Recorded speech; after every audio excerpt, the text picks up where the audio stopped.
안녕하십니까. 12월 3일 화요일 말씀 묵상 함께 시작하겠습니다. 오늘도 주님께서 우리에게 베풀어 주시는 그 풍성한 은혜 가운데에서 기쁨과 평안을 누리시는 귀한 성도님들 다 되시기를 기도합니다. 오늘 본문은 출애굽기 32장 15절에서부터 24절까지를 묵상하겠습니다. 날마다 솟는 샘물에서는 29절까지 묵상하도록 되어 있는데요. 내일 본문을 보니까 굉장히 짧더라고요. 그럼 굳이 이렇게 자를 필요가 있나 싶어서 오늘은 24절까지 하고 내일 25절부터 다시 묵상을 이어나가도록 하겠습니다. 오늘 본문은 아론이 죄에 대한 지적을 받았을 때 보이는 반응을 볼 수 있는데요. 이걸 통해서 우리가 죄의 문제, 하나님과의 관계 문제를 다시 한번 생각해 볼 수 있는 기회가 될 것 같습니다. 그럼 먼저 말씀 보시겠습니다. 모세가 돌이켜 산에서 내려오는데 두 증거판이 그의 손에 있고 그 판의 양면 이쪽 저쪽에 글자가 있으니 그 판은 하나님이 만드신 것이요 글자는 하나님이 쓰셔서 판에 새기신 것이더라. 여호수아가 백성들의 요란한 소리를 듣고 모세에게 말하되 진중에서 싸우는 소리가 나나이다. 모세가 이르되 이는 승전가도 아니요 패하여 부르짖는 소리도 아니라 내가 듣기에는 노래하는 소리로다.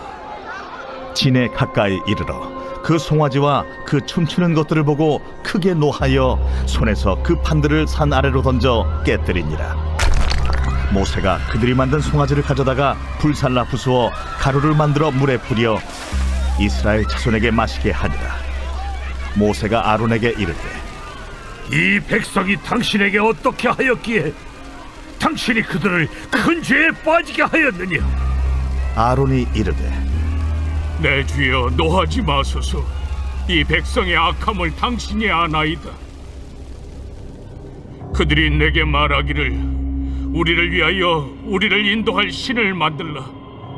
이 모세 곧 우리를 애굽 땅에서 인도하여 낸 사람은 어찌 되었는지 알 수 없노라 하기에 내가 그들에게 이르기를 금이 있는 자는 빼내라 한즉 그들이 그것을 내게로 가져왔기로 내가 불에 던졌더니 이 송아지가 나왔나이다. 예, 지금 우리가 금송아지 사건에 대해서 다루고 있는데요. 아담이 범죄할 때 하나님이 주신 여자가 나를 꾀어서 범죄했다 뭐 이랬잖아요. 그런 식으로 변명을 했는데 사실은 아론의 모습에서 똑같은 모습을 찾아볼 수가 있죠. 인간은 자신의 죄가 추궁당할 때마다 그에 대한 핑계를 대곤 합니다. 그리고 그 죄에 대한 핑계의 핵심이 뭔지를 살펴볼 필요가 있는데요. 내가 책임이 없다라는 말을 하려고 해요. 내가 주도한 일이 아니다. 내가 한 일이 아니다. 나도 피해자다. 뭐 이런 이야기를 하게 되는데 오늘 본문을 통해서 이 죄 짓는 문제 그리고 죄에 대해서 핑계대는 문제를 살펴보고요. 인간이 이것 때문에 얼마나 무가치해질 수 있는가, 얼마나 비참하게 될 수 있는가를 한번 살펴보았으면 좋겠습니다. 본문 보시면요. 모세가 돌이켜 산에서 내려오는데 하나님께서 내려가라 하셨으니까 내려가죠. 두 증거판이 그의 손에 있고 그 판의 양면 이쪽 저쪽에 글자가 있으니 그 판은 하나님이 만드신 것이요 글자는 하나님이 쓰셔서 판에 새기신 것이더라. 이 두 증거판이 얼마나 고귀한 것인가를 나타내 줘요. 그런데 사람들의 눈으로 언뜻 보기에는 이 두 증거판이 고귀해 보일까요? 아니면 금송아지가 고귀해 보일까요? 요 문제가 있거든요. 의도적으로 하나님이 직접 쓰신 증거판 그 고귀함을 제시하면서 인간이 좋아하는 고귀함과 대조를 하기 위해서 이렇게 하나님이 쓰신 말씀이라는 제시를 하고 있고요. 그 다음에 내려오는 중에 여호수아가 백성들의 요란한 소리를 듣습니다. 큰 소리가 나는 것을 들었어요. 그러니까 모세에게 뭐라고 말하냐면 진중에서 싸우는 소리가 나나이다 이렇게 말합니다. 하지만 모세가 이르되 이는 승전가도 아니요 패하여 부르짖는 소리도 아니라 내가 듣기에는 노래하는 소리로다. 이 대화의 의미가 무엇인지를 한번 생각해 보겠습니다. 싸우는 소리라는 것은 피치 못한 상황에서 나는 소리란 뜻입니다. 누군가가 나에게 쳐들어왔는데 막으려면은 싸우는 소리를 내지 않을 수가 없지 않습니까? 그리고 예를 들어서 싸웠는데 승리했다고 칩시다. 그럼 거기서 기쁨의 소리가 나올 수밖에 없죠. 그러니까 승전가. 이거는 이 소리를 안 내려고 해서 안 나는 소리가 아니라는 것입니다. 피치 못하게 나오는 소리라는 거죠. 패하여 부르짖는 소리, 고통으로 부르짖는 소리도 피할 수 없는 소리이긴 하다. 승전가나 패하여 부르짖는 소리를 낸다는 것은 이스라엘이 이런 소리를 내는 책임을 가지고 있지 않다는 이야기입니다. 하지만 노래하는 소리는 아니죠. 송아지를 만들고 그 앞에서 춤추고 노래하는 소리는 어쩔 수 없이 나는 소리일 수는 없는 겁니다. 이것은 이들이 송아지를 만들고 숭배한 행위가 어쩔 수 없이 그럴 수밖에 없었던 것이 아니고 고의적으로 그들이 명백하게 책임을 질 수밖에 없는 행위였다라는 것을 나타내 주기 위해서 여호수아는 싸우는 소리가 납니다. 여호수아가 저들을 의심하지 않았기 때문에. 하지만 모세는 저들의 노래다. 저들이 의도적으로 고의적으로 내는 소리다라고 말하고 있는 거죠. 진에 가까이 이르러 그 송아지와 그 춤추는 것들을 보고 크게 노하여 손에서 그 판들을 산 아래로 던져 깨뜨리니라. 여기서 대조가 일어납니다. 그 송아지와 그 판들의 대조가 일어나고 있죠. 사람들은 금으로 만든 송아지를 숭배하기를 원하고 그것을 고귀하다고 느끼게 되지만 정말 진정으로 고귀한 것은 하나님의 말씀이 적힌 그 언약의 판들이었는데 그것이 결국은 깨뜨려지고 말았습니다. 이것은 계약서를 찢는 것과 같은 거죠. 하나님과 계약을 맺은 그 계약서만큼 중요한 것이 없는데 그 계약서가 깨어졌다. 우리는 지금 하나님과의 언약을 깨뜨렸다라는 것을 표현하고 있는 거예요. 그리고는 모세가 그들이 만든 송아지를 가져다가 불살라 부수어 가루를 만들어 물에 뿌려 이스라엘 자손에게 마시게 하니라. 이 행동은 너희가 너희의 죄를 담당해야 된다라는 것을 표현하고 있는 것입니다. 레위기를 보시면 속죄제와 속건제가 있거든요. 백성들이 죄를 지어서 속죄제나 속건제를 드리게 되면 그 고기는 제사장들이 삶아서 먹게 되어 있습니다. 죄를 지은 사람이 안수를 해서 자기의 죄를 그 제물 양에게 전가시키고 그 양을 죽여서 죗값을 치르게 하고 그 기름은 하나님께 태워드리고 그 고기는 제사장들이 먹음으로써 그 죄를 제사장이 담당을 해줘요. 그 죄를 지은 백성의 죄를 담당한다. 그걸 표현하기 위해서 그 고기를 삶아 먹는 것을 볼 수 있는데요. 여기서도 비슷한 모습이 나타나는 거죠. 금으로 만든 송아지니까 먹을 수 있는 것이 아니긴 합니다만은 그것을 불살라 부숴가지고 가루를 만들어 너희들이 마셔라. 그거 너희들의 죄악을 다른 사람이 담당해 줄 사람이 없다. 너희들이 그걸 다 마셔서 너희들의 죄악을 너희가 담당해라. 이런 메시지를 상징적으로 보여주고 있는 것입니다. 그 다음 부분 보시면요. 자, 이제 본격적으로 아론의 변명이 나오죠. 모세가 아론에게 이르되 이 백성이 당신에게 어떻게 하였기에 당신이 그들을 큰 죄에 빠지게 하였느냐. 모세는 아론에게 당신이 그들을 큰 죄에 빠지게 하였다라고 말하면서 아론의 책임이다. 도대체 백성들이 당신에게 무슨 죄를 지었기에 무슨 잘못을 저질렀기에 당신이 저들로 하여금 큰 죄에 빠지게 했느냐 이렇게 말하고 있는데 아론은 내 주여 노하지 마소서. 이 백성의 악함을 당신이 아나이다. 아담이 하와에게 그 책임을 돌렸던 것과 같죠. 아론은 자기 죄에 대한 핑계로 첫째로는 이스라엘 백성이 악했기 때문이다 라고 말하고 있는 겁니다. 물론 이스라엘 백성들이 신을 만들어내라는 이야기를 먼저 한 건 사실입니다. 하지만 아론은 그들 앞에서 분명하게 가르쳤어야 할 책임이 있죠. 그들을 가르치지 않은 것, 바로잡지 않은 것은 명백한 범죄입니다. 그럼에도 불구하고 지금 아론은 이 백성의 악함을 당신이 아나이다 라는 표현을 통해서 이 사람들이 다 악해서 그래. 내가 잘못한 게 아니야. 이들의 악함 때문에 내가 밀려서 이러한 일을 하고 만 것이다. 이렇게 말하고 있는 것이죠. 그러면서 이 백성이 어떻게 악하냐라는 것을 표현하기 위해서 그들이 내게 말하기를 백성들을 고발하는 거예요. 우리를 위하여 우리를 인도할 신을 만들라. 이 모세 곧 우리를 애굽 땅에서 인도하여 낸 사람은 어찌 되었는지 알 수 없노라 하기에 여기서 아주 문제가 있는 표현이 나오죠. 우리를 애굽 땅에서 인도하여 낸 사람이 어찌 되었는지 알지 못하니 우리를 인도할 신을 만들라고 표현하고 있는 것입니다. 이스라엘 백성들이 하나님을 섬긴 것이 아니고 사람을 섬겼다는 것이 여기서 그대로 나타나고 있죠. 그런데 그것을 아론이 바로잡아주지 못했습니다.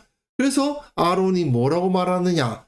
내가 그들에게 이르기를 금이 있는 자는 빼내라 한즉, 요 표현도요 어제 본문하고 조금 다른 겁니다.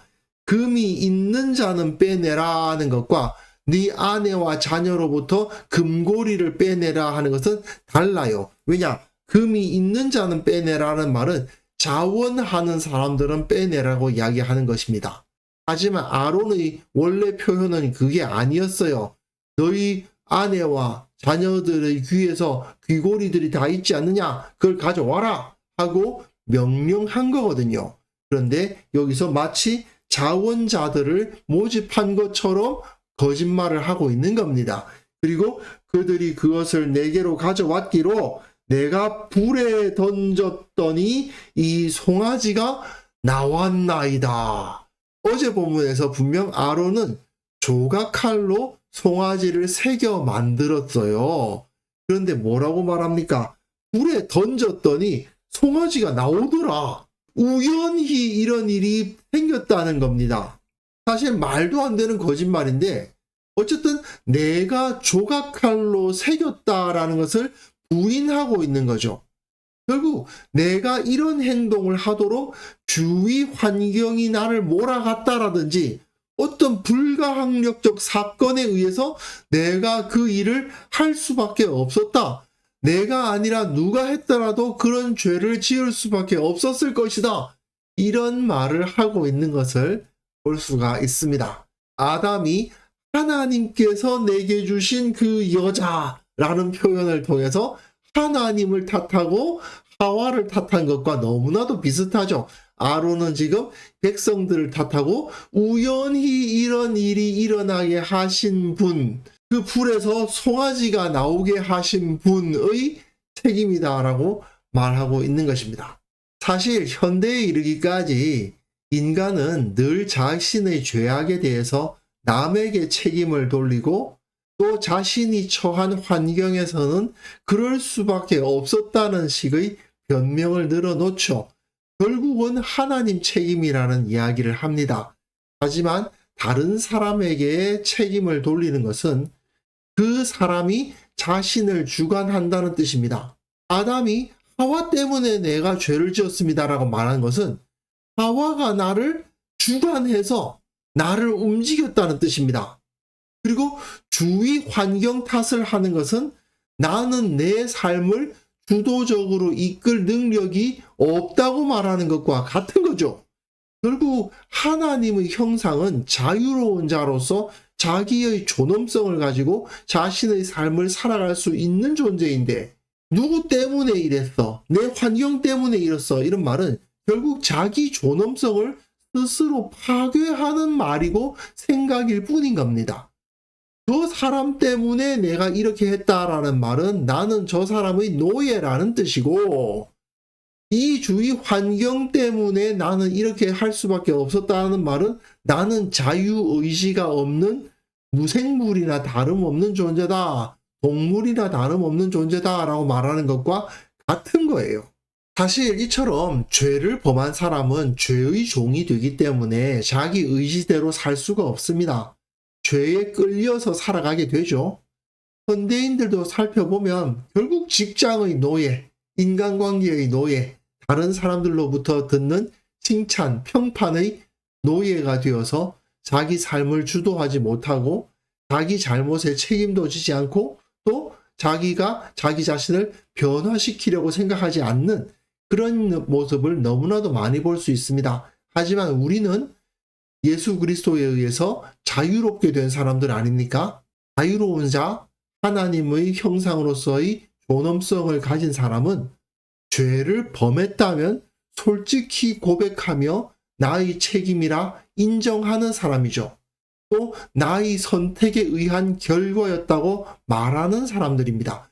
그랬을 때에 그가 자유와 존엄성을 회복할 수 있는 겁니다. 물론 첫 번째는 죄를 짓지 않는 것이 중요하고, 그러나 혹시라도 죄를 지었다면 그 죄에 대한 책임을 인정하고 회개하고 사과하고 변화를 다짐하는 모습을 가져야 하나님의 형상이라 자유로운 존재라 존엄한 존재라 여겨질 수가 있는 것이죠. 그래서 이 시간 함께 기도하실 때에는요, 내가 죄악을 멀리하게 하시고 늘 정결히 지키게 하시며 죄를 범했다면 즉시 회개하는 살아있는 영성을 소유하게 하시고 우리 교회 모든 성도들이 영적으로 성숙하게 하시고 서로의 변화와 성장을 목격할 수 있게 하옵소서. 함께 기도하는 시간 가졌으면 합니다.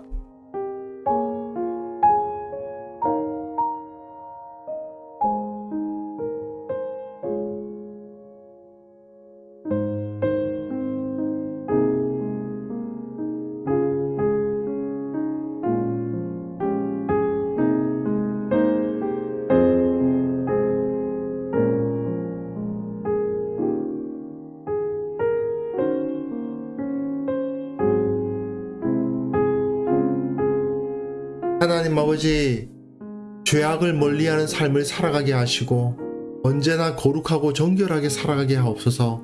혹 내가 죄를 범한다면 즉시 그것을 주님 앞에 사람 앞에 회개할 줄 아는 자가 되게 하여 주시고 언제나 나 자신을 변화시키려고 쳐서 복종시키려고 노력하는 자가 되게 하여 주옵소서.